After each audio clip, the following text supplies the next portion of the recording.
इस लेक्चर में अनक्लोज के रिगार्डिंग हम डिस्कस करेंगे। ये मोस्ट इंपॉर्टेंट टॉपिक है, न्यूज़ में है रिसेंटली।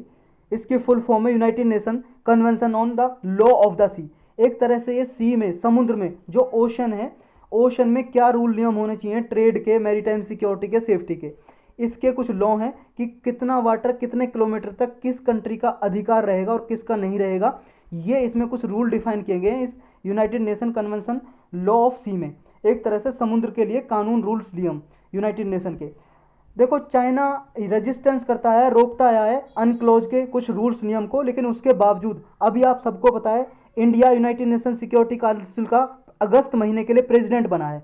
तो अगस्त महीने के लिए प्रेसिडेंट बना है, तो यूनाइटेड नेशन सिक्योरिटी काउंसिल में अभी सेशन जो चल रहा है, इंडिया ने इस अनक्लोज को हाईलाइट किया है कि इसकी बहुत ज़्यादा ज़रूरत है, इसकी प्राइमेसी को हाईलाइट किया है, ये रूल को। इसके लिए एक कंसेप्ट नोट सर्कुलेट किया इसके रिगार्ड में, मतलब एक रिजोल्यूशन सर्कुलेट किया सारी कंट्री के पास। तो ये अनक्लोज के इम्प्लीकेशन क्या है, क्या सिग्निफिकेंस है इस मूव के, जो इंडिया ने अनक्लोज का एक कंसेप्ट नोट यानी कि रिजोल्यूशन वगैरह सर्कुलेट किया कि अनक्लोज है, बहुत इंपॉर्टेंट है, इस नियम्स रूल्स को मानने का सबको एक तरह से इक्वली मानने का हक है और सब कंट्रीज़ को इसको अडॉप्ट करना चाहिए, रूल्स रेगुलेशन को माने। तो यूनाइटेड नेशन सिक्योरिटी की जो प्रेजिडेंशियल स्टेटमेंट है, अभी जो प्रेसिडेंट कौन है, इंडिया है, प्राइम मिनिस्टर नरेंद्र मोदी जी ने रिप्रेजेंट किया इंडिया की तरफ से। तो अनक्लोज एक लीगल फ्रेमवर्क है जो ओशन में एक्टिविटीज़ होती हैं उनको रोकने के लिए, जो इलीगल एक्टिविटी होती हैं, इलसिट अवैध गतिविधियां समुद्र में होती हैं, उनको रोकने के लिए, काउंटर करने के लिए। इसकी इंपॉर्टेंस इसलिए है क्योंकि इंटरनेशनल और रीजनल कोऑपरेशन की जा सके और जो मैरीटाइम सिक्योरिटी और सेफ्टी को सिक्योर किया जा सके, यहाँ पे सुरक्षा दिलाई जा सके, कोई भी थ्रेट से उनको काउंटर किया जा सके, इसलिए इंपॉर्टेंट है। जो भी रीजनल, सब रीजनल लेवल पे ऑर्गेनाइजेशन होती हैं या इंडिविजुअल कंट्री है, वो एक साथ आएँ और मैरीटाइम सिक्योरिटी के लिए एक दूसरी कंट्री के साथ कोऑपरेट करें, सहयोग करें।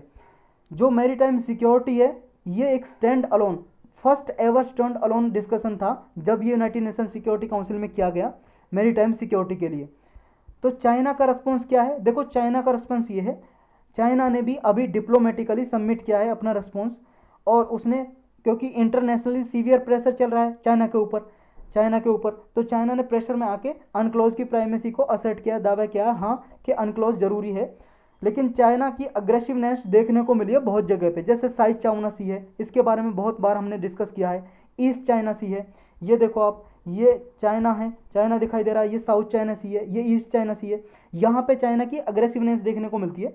पूरा एरिया, ये वाला पूरा एरिया, यहाँ पे 9 डैश लाइन है, 9 डैश लाइन, तो 9 डैश लाइन तक ये चाइना पूरा एरिया अपना बोलता है। ये 9 डैश लाइन है यहाँ पे, इसके अंदर अंदर ये कहता है हमारा सारा सी हमारा आता है, ये एरिया सारा। लेकिन जो वियतनाम है, ये मलेशिया है, फिलीपींस है, ब्रुनेई है, ये कंट्री भी दावा करती हैं भाई साहब सब आपका कैसा है, हमारी कंट्री भी इसके पास है, हमारा भी इस पे हक बनता है। तो इनमें विवाद चलता रहता है, झगड़ा। लेकिन चाइना की अग्रेसिवनेस देखने को मिलती है इस रीजन में। तो ये चाइना यहाँ पे जो आइलैंड बिल्डिंग करता रहता है, आइलैंड बनाता रहता है, यहाँ पे अपनी मिलिट्री भेजता रहता है डिफरेंट आइलैंड में, इस साउथ चाइना सी में। और यहाँ पे जो फिशिंग मिलिट्रियाँ हैं, जो इसके फिशिंग करने के लिए भी यहाँ पे प्रोडक्शन बढ़ाता है अपनी। तो एक तरह से इंटरनेशनल कंसर्न की तरह देखा जाता है, इसे प्रॉब्लम की तरह देखा जाता है। चाइना के खिलाफ कई बार जो परमानेंट कोर्ट ऑफ आर्बिट्रेशन है, जो मामले सुलझाता है ना इंटरनेशनली, इस कोर्ट ने भी कई बार चाइना के खिलाफ डिसीजन दिए हैं इस अनक्लोज रूल के अकॉर्डिंग। जो United Nation convention on law of sea है, इस रूल्स के अकॉर्डिंग चाइना के खिलाफ डिसीजन दिए। लेकिन चाइना की एक्टिविटी फिर भी नहीं रुक पाई, फिर भी चाइना यहाँ पे इलीगल एक्टिविटीज़ करता है साउथ चाइना सी में, और ये कंटिन्यू रखा है अपनी इलीगल एक्टिविटीज़ को। इसकी वजह से टेंशन ग्रो हो रही है आसपास के नेशन में, वियतनाम, चाइना, फिलीपींस, इसके मतलब विरुद्ध, चाइना के विरुद्ध ये Vietnam, Philippines, Brunei, Japan, China, इनमें चलता रहता है, ताइवान वगैरह, इनमें चलता रहता है, थोड़ा आसपास विरोध चलता रहता है इन सारी कंट्रीज़ में। तो अनक्लोज क्या है पहले ये जानते हैं अभी हम। UNCLOS United Nation convention law of Seas की फुल फॉर्म है। ये 1982 में साइन किया गया था, अडॉप्ट किया गया था और लागू हो गया था, इफेक्ट में आ गया था 1994 से। इससे पहले 1958 में 4 जेनेवा कन्वेंशन थी। जेनेवा कन्वेंशन के 4 लॉज थे, जिनसे मैरीटाइम सिक्योरिटी, सेफ्टी के लिए रूल्स थे कुछ, यानी कि ओशन में कैसे ट्रेड की जाएगी इसके लिए रूल्स रेगुलेशन बने हुए थे। और इसमें डिफाइन क्या होता है, टेरिटोरियल सी के बारे में, कंटिगुअस जोन के बारे में, कॉन्टिनेंटल सेल्फ, हाई सी के बारे में, फिशिंग और कंजर्वेशन कैसे होगी लिविंग सोर्सेज की हाई सी में, तो इनके बारे में डिस्कस किया हुआ था इस जो 1958 के ये रूल्स वगैरह थे पहले, जेनेवा कन्वेंशन। लेकिन जो कन्वेंशन थी ये एक लीगल फ्रेमवर्क थी मैरीटाइम और मेरीन एक्टिविटीज़ के लिए। इसके बाद में जो ये आया जो अनक्लोज, तो इसको बोला जाता है लॉ ऑफ सी, यानी कि समुद्र के लिए कानून। अब ये 5 जोन में डिवाइड करती है समुद्र को, 5 जोन में। 5 जोन में पहले को बोलते हैं इंटरनल वाटर, फिर टेरिटोरियल सी, फिर कंटिगुअस जोन, फिर ईईजेड और हाई सी। ये कैसे होता है देखो, ये इंडिया का आप मैप देखो, अगर इंडिया से हम निकालें सारा ये जो भी 5 जोन में डिवाइड किया है, ये मान लो इंडिया का ये बॉर्डर है। अगर इस इंडिया के बॉर्डर को हम मिला दें, ये थोड़ा इसे ना लार्ज कर लेते हैं, ये देखो अगर हम इस इंडिया के बॉर्डर को यहाँ मिलाएं, ये मान लो ये बॉर्डर हमने मिला दिया, ये बॉर्डर मिला दिया। अब ये इंटरनल जो वाटर बचा है, ये लाइन है, इसमें वो मिलाएंगे, इसके अंदर जो लाइन के अंदर वाटर है, ये वाटर है, ये हो गया इंटरनल वाटर। ये इंडिया का इंटरनल वाटर है जिसपे सॉवरेन राइट है, पूरा हक इंडिया का है इस पे। और ये जो लाइन है इसको बोलते हैं बेस लाइन, इस लाइन को बोलेंगे बेस लाइन। अब इस बेस लाइन से अगर हम 12 नॉटिकल माइल समुद्र में जाएंगे, चारों तरफ किसी भी तरफ समुद्र है, समुद्र में जाएंगे चारों तरफ 12 नॉटिकल माइल। एक नॉटिकल माइल में होता है 1.852 किलोमीटर होते हैं। तो आपको किलोमीटर में निकालना, तो इसको गुना कर दो इससे 1.852 से। लेकिन समुद्र में हम दूरी जो मापते हैं उसकी यूनिट है एनएम, नॉटिकल माइल।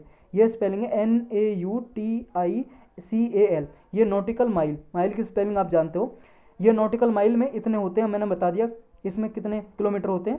तो ये बेस लाइन से, अगर बेस लाइन से इसे मिटा लेता हूँ मैं, बेस लाइन से 12 नॉटिकल माइल तक लेके जाएंगे हम दूर समुद्र में, तो वो लाइन क्या होगी, मिट क्यों नहीं रहा भाई, बेस लाइन से हम जाएंगे 12 नॉटिकल माइल तक। ये इसको बोलते हैं इसको तो बोल दिया इंटरनल वाटर, इसको बोलेंगे टेरिटोरियल वाटर।